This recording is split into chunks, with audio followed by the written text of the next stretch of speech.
அருள் நல்லா மாட்டிக்கிட்டா நீ.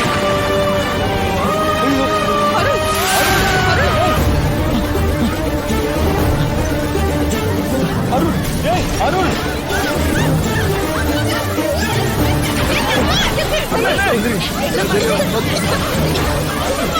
எவ்வளவு வந்து காப்பாத்துவாங்கன்னு சொன்னாங்க, யாரையுமே காணும்.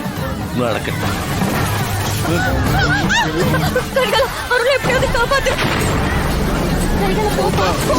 அருள் ஒரு நிமிஷம் நான் வந்துடுறேன். எவ்வளவுமே வரலையே. இப்ப இந்த பையன் நெருப்புல புசிங்கி சாகதான் போறான்.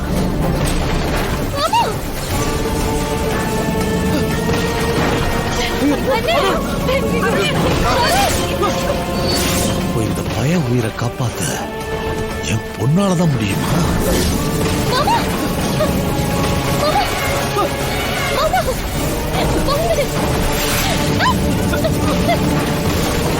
ஏய்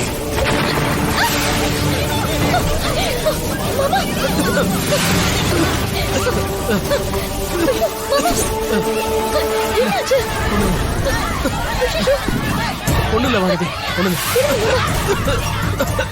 வானதி என்ன பண்ணிக்கிட்டு இருக்க? அப்பா அருள் மாமாக்கு ரொம்ப அடிபட்டிருக்குப்பா. அவன் செத்தா சாகட்டும், நீ பேசாம இரு. வா அப்பா விடுங்கப்பா. ஆன்றல. அப்பா விடுங்கப்பா. அப்பா சொன்ன கேளுங்க. வா. உனக்கு ஒண்ணு இல்ல.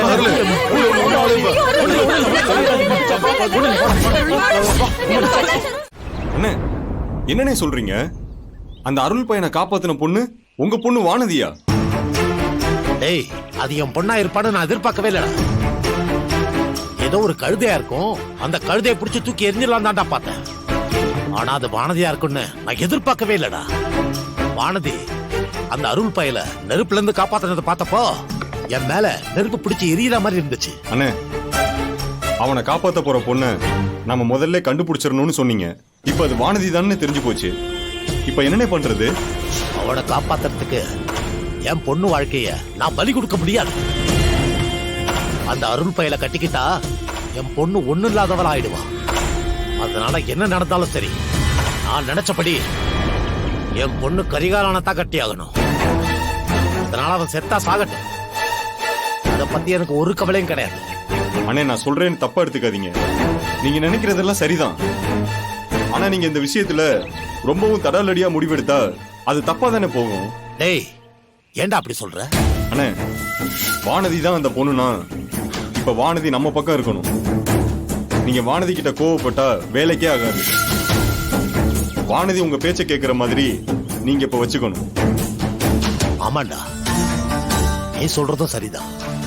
அந்த பொண்ணு வானதின்னு தெரிஞ்சதும் நான் அவகிட்ட கொஞ்சம் கோவமா தான் நடந்துக்கிட்டேன். நான் இப்ப உடனே போய் அவளை எப்படியாவது சமாதானப்படுத்துறேன். நீ சொன்ன மாதிரி அவ நம்ம பக்கம் தான் இருக்கணும். அண்ணே, உங்க பொண்ணுக்கு பிடிச்ச மாதிரி எதையாவது வாங்கிட்டு போங்க. சரி, நான் வரேன்.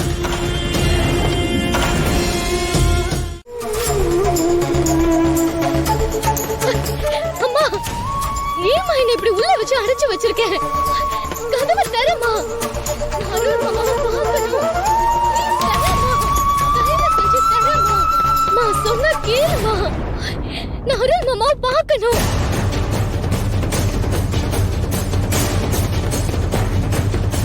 ஏய் சத்யா, அவ இப்படிதான் கத்திக்கிட்டே இருப்பா. நீ எதுவும் கண்டுக்காத. அவ சொல்றான்னு கதவையும் திறந்து விட்டுறாத, புரியுதா? ராத்திரி சமைக்கிறதுக்கு வீட்டுல எதுவுமே இல்ல. நான் போய் வாங்கிட்டு வந்துடுறேன். திரும்பவும் சொல்றேன், இங்க பாரு, அவ என்ன சொன்னாலும் நீ காதுல வாங்கிக்காத. நான் கடைக்கு போயிட்டு வந்துடுறேன்.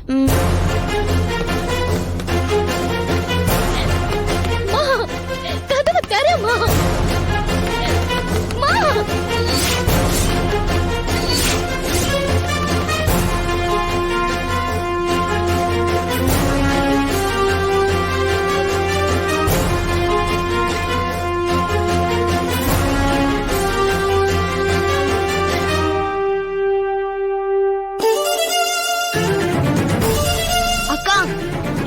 அம்மா கடைக்கு போயிடுச்சு. நீ எதுக்காக இப்படி அழுதுட்டு இருக்க? அம்மா சொல்றதுதான் கொஞ்சம் கேளு. நீ ஏன் இப்படி சொல்லிட்டு இருக்க? அருள் மாமா உடம்பு பூரா காயப்பட்டு கிடக்குறாரு. அவருக்கு என்ன ஆச்சோ ஏதாச்சும் எனக்கு இப்ப வரைக்கும் தெரியல. அது தெரியாம என்னால எப்படி இங்க நிம்மதியா இருக்க முடியும்? தயவு செஞ்சு நீயாவது கதவை திறந்து விடுறே. அக்கா, உன் கஷ்டம் எனக்கு புரியுதுக்கா. ஆனா அம்மா சொல்றதை கொஞ்சம் யோசிச்சு பார்க்கலாம்ல. உனக்கும் கரிகாலன் மாமாக்கு தான் இப்ப நிச்சயம் ஆயிருக்கு. இந்த நேரத்துல நீ இப்படி எல்லாம் பண்ணிட்டு இருக்கிறது சரியா? அப்பாக்கு தெரிஞ்சா எவ்வளவு பெரிய பிரச்சனை ஆகும். அதெல்லாம் எனக்கு தெரியும்டி. ஆனா என்னால முடியலையே. இப்படியே இருந்தா நான் செத்து தாண்டி போகணும். அக்கா, ஏங்க இப்படி எல்லாம் பேசிட்டு இருக்க? என்ன வேற என்னதான் செய்ய சொல்ற? என்னதான் யாரும் புரிஞ்சுக்க மாட்டேங்கிறீங்களே. அதுக்காக நீ லூசு மாதிரி பேசிட்டு இருப்பியா? இப்ப நீ கதவை திறந்து விட. நான் யாருக்கும் தெரியாம அருண் மாமா பாத்துட்டு வந்துடுறேன். அக்கா, அம்மா பக்கத்துல இருக்க கடைக்கு தாங்க போயிருக்கு.